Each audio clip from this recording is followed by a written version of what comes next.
সংবিধান সংস্কার পরিষদ ও গণভোটের মাধ্যমে জুলাই সনদ বাস্তবায়নে গুরুত্ব দিচ্ছে ঐকমত্য কমিশন।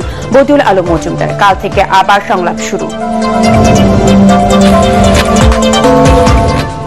নির্বাচন বানচাল করতে পিআর এর দাবিতে আন্দোলন। মন্তব্য সালাউদ্দিনের। প্রশাসন সহ দেশের গুরুত্বপূর্ণ জায়গায় ইসলামপন্থী একটি রাজনৈতিক দলের সমর্থকদের বসানো হচ্ছে, অভিযোগ রিজভীর।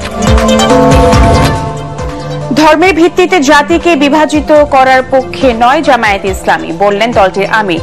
দ্বন্দ্ব বিভেদ ভুলে সবাইকে ঐক্যবদ্ধ হওয়ার আহ্বান। ফেব্রুয়ারিতে শেখ হাসিনার আমলের মতো প্রহসনে নির্বাচন করতে যাচ্ছে সরকার, মন্তব্য জিএম কাদেরের। ধর্মীয় ও সাম্প্রদায়িক রাজনীতি থেকে নারীদের সতর্ক থাকার পরামর্শ। এবং কেন্দ্রীয় শহীদ মিনারের সর্বস্তরের মানুষের ফুলেল শ্রদ্ধায় ভাষা সৈনিক আহমদ রফিককে শেষ বিদায়। জানাজা ছাড়াই বারডেম হাসপাতালে দেহদান।